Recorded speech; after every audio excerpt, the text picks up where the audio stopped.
Welcome back to This is VANCOLOUR. My name is Mo Amir. Our featured guest tonight is in the business of changing lives. An executive coach, an author, a keynote speaker. You might have seen her TEDx talk on discovering your life's purpose. Just a great person to go to for advice. She is Jill Sinclair. Jill.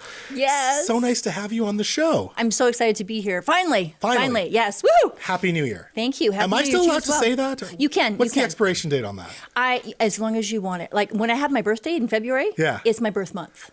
Oh, perfect. Birth month, right? Yeah, so I do that too. You know what? We make our own rules. I love it. I want to talk about New Year's resolutions. Me personally, my record with New Year's resolutions is about 50-50. Okay. When I smash them, I really go all in. I smash them. And then, I've had years where, by February, I don't even remember what my resolution was. In general, however, we as a society, not that great at following through on our New Year's resolutions, right? No. And in fact, January 19th is called Quitter's Day. Oh. Because typically anyone who's made resolutions, they quit by January 19th. Not even 3 weeks. Not even 3 weeks. Not even 3 weeks in, and they're just like, I'm done. I've had this. And it's just too much stress, too much pressure. And likely they didn't want those goals enough. So they didn't actually really commit to them. And how many people are quitting on their resolutions, on their goals?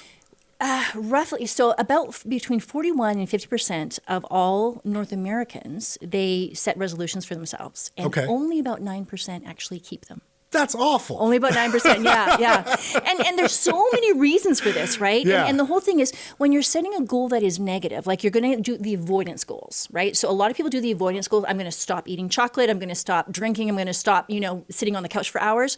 Well, what does that do to your mind right now, Mo? It puts a negative connotation there, right? Right. So when you're negatively thinking about, I'm going to stop, well, you're feeling like you're going to miss out on things.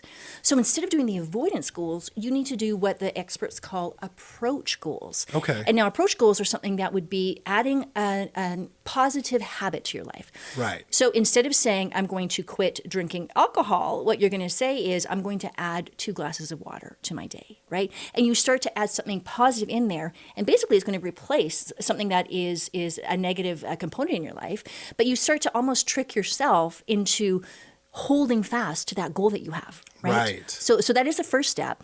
The second thing to keep a goal and a resolution is to understand your why behind it. What is your why? Is your why powerful enough to keep you committed to this? So what makes a powerful why?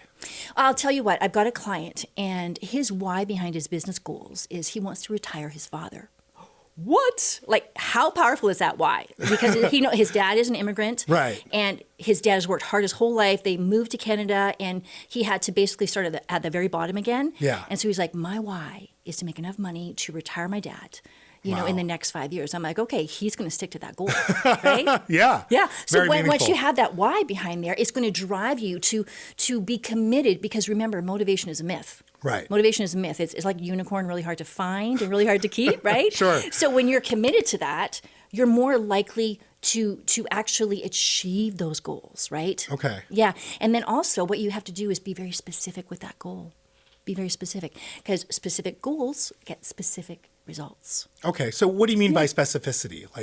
Well, have you heard the acronym SMART goals? No. SMART. Please explain. SMART goals. Okay, so SMART goals are specific, measurable, attainable, realistic, as well as time mapped. So that's an acronym for you. So when we look at specific, you need to just say, let's take fitness for an example. Yeah. I want to be fit. Well, what does that mean? It means something different to you than it means to me. Sure. However, if you said, I want to run a marathon in sub 6 hours, right?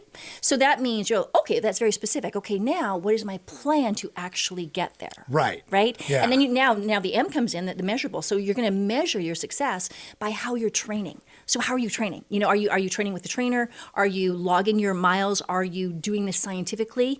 Attainable means, has it been done before? Right. Is it possible? Yes, it is. And then looking at your life and not taking excuses into account, but saying that if it's attainable by someone else, well then, by golly, you sure can do it yourself, right? Absolutely, yeah. And then realistic, the same thing. Is it realistic? Well, I love to shoot for the moon with my goals, right? So it might not be realistic for you, but it's my stretch goals.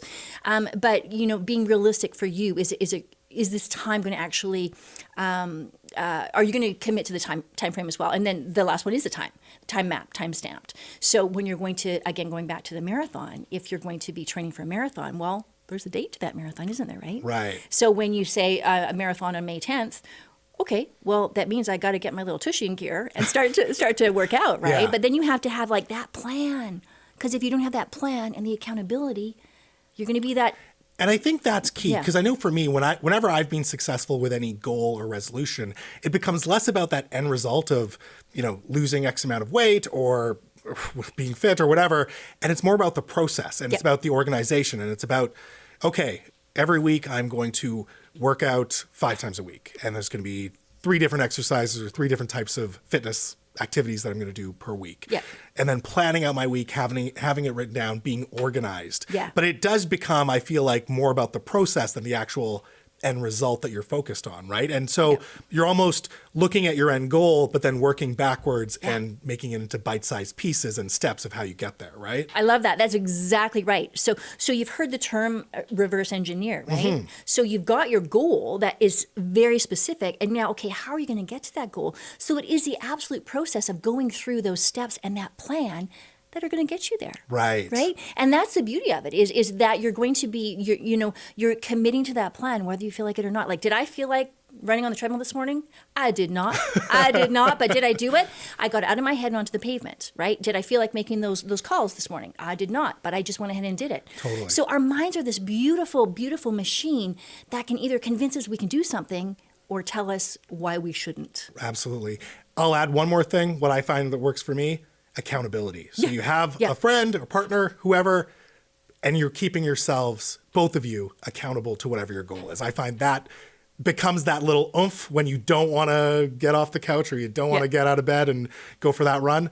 Having that partner that you're like, okay, I did it today. I really didn't want to, but I did it. 100%. Yeah. 100%. Just make sure that person isn't just sitting on the couch eating bonbons saying, oh, yeah, I'm going to be your accountability partner, but not actually. Make sure that they're actually as driven as you are for their goals. So understand, what is their why behind it? Absolutely. What is their why? Because the why, and that was my TED Talk, is like understanding your why. Your why is your reason and purpose for doing a certain thing. So why am I here today?